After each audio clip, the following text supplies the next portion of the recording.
Westminster College class of 2019. Thank you for having me here today. That's the nicest thing anybody's said about me since my wedding day. Reverend Hoskins asked me to provide an interpretive dance for you guys. I'm sorry, that's not happening. As you sit here today, taking the first steps through what will likely be 4 of the most formative years and exciting years of your lives, the friends I made at Westminster are the ones who stood with me at my wedding. They're the ones I call at the end of a day to celebrate a success or late at night to discuss a setback. Many of you may be sitting in the same room right now as the best friends you'll have for the rest of your life, with your future husbands, with your future wives, and you haven't even met them yet. That's an exciting prospect, and a little bit scary too.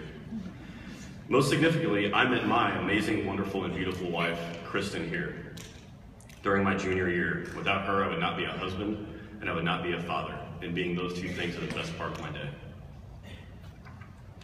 By this point, you've probably been inundated with sage advice, such as to grab the bull by the horns, or the world is your oyster.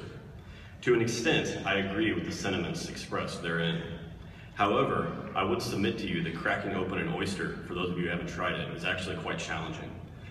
And that accosting a 2,000-pound animal equipped with a pair of 3-foot head spikes is likely to have profound and unanticipated negative consequences. But that doesn't mean you shouldn't try. In fact, trying is the only way to grow. Success is stumbling from failure to failure without any loss of enthusiasm. My time at Westminster, through a certain lens, could be viewed as a string of failures. I failed for 2 long years to get even a single date. I struggled as a pledge educator during my sophomore year. I wasn't a strong enough leader to be successful in that sort of environment. I failed to keep a 4.0 grade point average for even 2 semesters after doing so through 4 years of high school.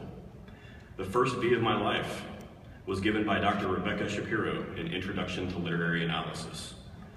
The next semester, I got my second B in Human Anatomy. Let that sink in. Taught by Dr. Doug Fickus. The crazy thing about that second one with Dr. Fickus is that I earned an A. I had a 92%. But he gave me a B because he said I could have done better. Ask anybody else who had him in class, that's a true story. My senior year, days before I was accepted into medical school, my lab partner and I broke Dr. Jeff Main's incredibly expensive centrifuge. I'm lucky that we weren't injured or worse in that event. Eventually, however, I did get the right girl to go on a date with me to the post office for beer and hot wings. I developed leadership skills that I use every day in courting the care of critically ill pregnant patients. And Dr. Fickus was right. I was lazy that semester. I didn't earn an A.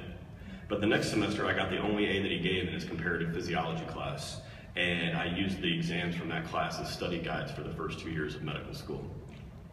I guess my point is that if you sit in your dorm, do nothing but study, and take no risks, you'll insulate yourself not only from failure and hardship, but most importantly, from success and personal growth. I left Westminster a better and stronger person than when I started here, and you will as well, as long as you're not afraid to take those chances. So my advice is to immerse yourself in what the campus has to offer. Be active in student government.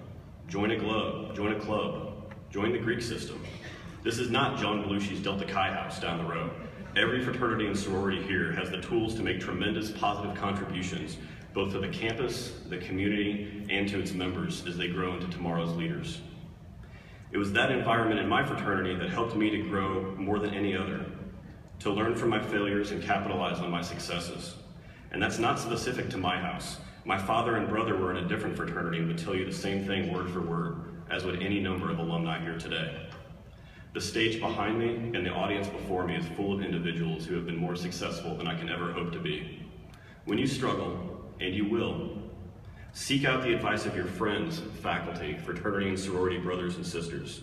They can help no matter how bleak the situation seems, I promise. Finally, I'd like to leave you with a few short pieces of advice. Number 1, don't take your cell phone to class. Campus is 2 blocks by 3 blocks. If somebody needs to find you, they will find you. I promise. Focus on class. That's why you're here. This is a small campus, At some point, you will do something that is embarrassing.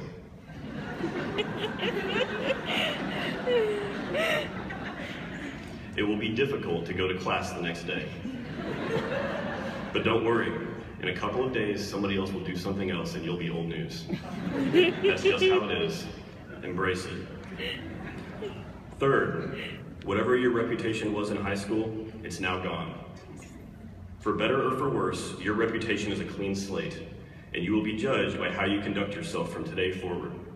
Again, this is a small campus, and what you do will be reflected in the faces of every student, staff, and faculty member here. So carry yourself accordingly. Finally, have fun and don't be afraid to be the individual that you came here to be. Thank you.